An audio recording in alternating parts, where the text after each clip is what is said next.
católicos também são cristãos. Segunda parte, comentário de Mari Persona. Aí eu me converti. Aí começaram as férias, perdi o contato com esse irmão, porque nós fazíamos um estudo bíblico, uma vez por semana, numa sala de aula, no intervalo das aulas, estudamos João, todos juntos. Então, ali começou minha vida cristã, realmente. Mas daí começaram as férias, eu não sei se ele trancou matrícula, ou não sei, eu sei que a gente perdeu o contato. E eu acabei me perguntando, bom, agora onde eu vou, né? Nunca tinha ido ele nunca falou para a gente ir numa igreja. Ele só pregava o evangelho. Ele não falava assim, vai na igreja, tá? Não. Nunca falou. Pregava o evangelho. Aí eu pensei, o que eu vou fazer? Eu sou cristão, tem que ir aonde? Eu nunca tinha entrado numa igreja evangélica, só tinha entrado uma vez num casamento de uma conhecida, mas só, nem sabia o que acontecia lá dentro. Eu fui criado numa época onde, aqui no interior de São Paulo, a gente aprendia o seguinte, que aquele pessoal da capa preta, do livro da capa preta, é para você deixar longe, não chega perto deles não. Porque eles adoram o diabo, eles fazem umas coisas assim estranhas, porque eles não eram católicos. Então, se não era católico, só podia ser do diabo. Isso aí na infância. Era a superstição que a gente recebia culturalmente, era essa. Se não era católico, só podia ser do tinhoso. Não tinha jeito de ser de Deus. Então, com isso em mente, eu pensei agora, onde eu vou, né? Eu sou convertido a Cristo. Eu vou à missa. Porque eu fui criado indo à missa. Eu, quando fiquei 6 meses nos Estados Unidos, como estudante de intercâmbio, fui com 16, 17 anos, eu assisti à missa todos os dias, porque o ônibus que levava a gente para a escola era uma escola católica, e o ônibus era do padre. Era o ônibus do padre. E o padre só deixava ir no ônibus quem fosse à missa. Porque o ônibus passava pegando todo mundo, inclusive protestante também pelo caminho, levava todo mundo, descarregava na porta da igreja, aí tinha uma missa de 20 minutos, uma missa rapidinha, aí voltava para o ônibus, daí que o ônibus ia para a escola. Então, durante 6 meses, eu assisti missa, 6 dias por semana. Porque daí no 7º dia eu ia com a família que me hospedava, né? Só não tinha sábado, não tinha aula, não tinha missa. Então, aí comecei a ir para a Igreja Católica. Comecei a ir na Igreja Católica. E na Igreja Católica eu já comecei a pregar o Evangelho para as pessoas. Eu estudava, lia a Bíblia, lia livros católicos, comprei o Catecismo Católico, que é dessa grossura assim, estudava o Catecismo, comparava com a Bíblia e tal. E aí eu ajudava o padre, tocava violão na missa. Eu ia lá na frente, ficava tocando violão para os jovens cantarem. Fiz um grupo de jovens para estudar o Evangelho de João, que eu tinha aprendido lá com aquele irmão que tinha pregado o Evangelho para mim, né? E com isso começou a cair a ficha. Eu falei, peraí, tá errado. A Bíblia diz isso, o catecismo diz isso. A Bíblia diz isso, o catecismo diz isso. Peraí. Aí chegou uma hora, eu li lá os 10 mandamentos. Aí fui no catecismo. Ué, cadê o mandamento da imagem no catecismo? Não tinha. Não farás para ti imagem de escultura, não as adorarás, nem lhes darás culto, tal. Não tinha. Mas peraí. 1, 2, 3, 4, 5, 6, 7, 8, 9, 10. 1, 2, 3, 4, 5, 6, 7, 8, 9, 10. Dá 10? Como é que aconteceu? Sumiu o mandamento e ainda dá 10? Aí eu fui descobrir que a malandragem foi que, na doutrina católica, pegaram o último mandamento e dividiram em 2, para fechar a conta. Então, todos os catecismos de criança aí que você pegar, tem isso daí. Tem esses 10 mandamentos que são 9 dividido o último, né? Porque o último fala, não cobiçarás a mulher do próximo, a mula do próximo, a cadeira do próximo, a casa do próximo, as coisas do próximo, não cobiçarás o mandamento. Tem nada a ver com divisão ali, não cobiçarás, é um genérico, né? Aí dividiram em 2, não cobiçarás a mulher do próximo e não cobiçarás as coisas alheias. Pronto, resolveu, deu 10, fechou a conta, deu 10. Então quando eu vi essas coisas, eu fiquei decepcionado. Falei, poxa, então me enganaram todo esse tempo, né? Ensinaram errado, não é Bíblia isso. Depois eu descobri também que no catolicismo, a palavra final não é da Bíblia. O que vale são os escritos dos santos padres da igreja. Então, se tiver alguma coisa que na Bíblia está diferente, vamos ver o que os santos padres da igreja disseram. Aqueles primeiros, né, aqueles primeiros bispos lá antigamente, Santo Agostinho, Santo não sei quem, vamos ver o que eles disseram. Ah, eles disseram isso, está diferente da Bíblia. Não, mas vale eles.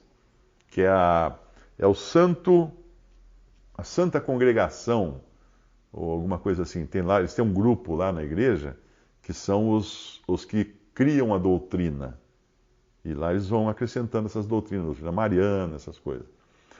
Aí depois disso, então, eu saí da Igreja Católica, parei de ir à missa, comecei a reunir com os batistas, uma congregaçãozinha bem pequenininha batista que tinha lá no interior de Goiás, onde eu morava naquela época, e pregava o evangelho. Lá não tinha pastor, nada, eu e mais um irmão, a gente se revezava em pregar o evangelho, e foi nessa época depois que eu conheci os irmãos e passei a congregar. Mas então, nunca diga que um católico não é salvo, porque eu fui um católico salvo por um ano. Durante um ano eu era um católico salvo e eu tinha certeza da minha salvação. Olha que interessante. Não é como muitos protestantes hoje que não têm a certeza da salvação. Acham que precisa fazer alguma coisa. Eu tinha certeza da minha salvação. Eu assistia todos os dias programas evangélicos, que naquele tempo, programa evangélico não era essa aberração. Estou falando agora de 1978, né? Não era essa aberração que é hoje. Não tinha gente pedindo dinheiro, expulsando demônio na tela da TV, não tinha nada disso. Era geralmente um pastor explicando passagens da Bíblia. Simples assim. E eu aprendia coisas ali também, né? Então é muito importante entender isso. Quem crê no Senhor Jesus é salvo. Ah, mas está na Igreja Católica. E aí? Lutero também estava. Não foi Lutero que trouxe as teses lá dele, também a justificação pela fé, e nem por isso ele deixou de ser católico. Ele não inventou uma outra igreja. Então, espero que tenha respondido a pergunta que eu respondi com uma resposta. Eu começo a falar do palito e acabo falando da caixa de fósforo inteira, né? A grande casa inclui salvos e perdidos, mas perdidos que foram batizados. Quando Simão o Mago foi batizado, lá em Atos, um irmão até ele definiu bem, ele falou, naquele dia, a casa de Deus ficou maior que o corpo de Cristo. Porque ali é o primeiro incrédulo que é batizado, pelo menos registrado na Bíblia que é batizado. Então, naquele dia, a casa de Deus ficou maior que o corpo de Cristo, porque o corpo de Cristo inclui todos os salvos por Cristo. É Atos 12, é isso? E a casa de Deus, não sei, o irmão fez o sinal com a mão, não sei se estava falando do número do capítulo, é isso? Ah, não, então, desculpe. Então, naquele dia, a casa de Deus ficou maior que o corpo de Cristo. Então, a grande casa, ela tem todos, porque nós estamos na grande casa. Todos os salvos estão na grande casa. Então, nessa grande casa tem joio e tem trigo. Então, tem católico salvo, tem católico perdido, tem protestante salvo, protestante perdido. Tem irmãos congregados no nome do Senhor que podem estar perdidos também.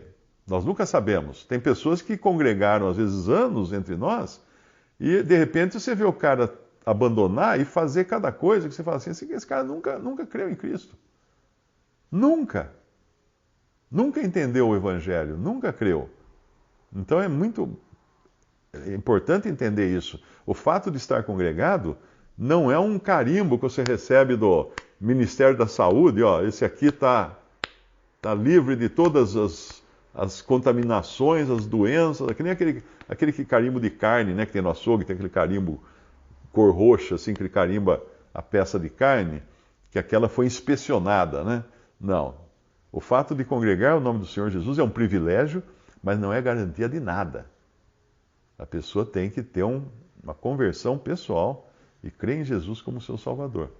Porque já teve teve irmãos que congregaram no princípio, que você vê as coisas que eles falavam depois, você fala, esse homem nunca foi salvo, não é possível, né?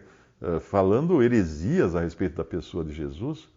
Então foi uma pessoa que veio no bolo, veio na companhia dos parentes e amigos de José e Maria, né? Como tem quando José e Maria vão ao templo levar o menino Jesus, né, com 12 anos, na volta, eles pensando que o menino Jesus estava entre os parentes e amigos da caravana na qual eles estavam, depois de um dia, eles viram que perderam o menino. Aí eles voltam para Jerusalém e levam 3 dias para reencontrá-lo. Então, nós nunca devemos nos iludir achando que o Senhor Jesus está na companhia dos irmãos. Então, se eu estiver com os irmãos, eu estou com Cristo. Não, não é assim que funciona. Você tem que resolver a sua questão com Ele pessoalmente, ter a salvação garantida. Aí sim, você está com Cristo. Então não é a companhia de cristãos que nos torna cristãos. Pelo contrário, você pode até aprender a se comportar como um cristão, como uma pessoa que entra para uma igreja. Ela entra para a igreja, ela compra um terno, ela compra uma Bíblia, põe debaixo do braço, né? Vai todo dia lá no culto ou na missa e tal. E às vezes não é nada disso.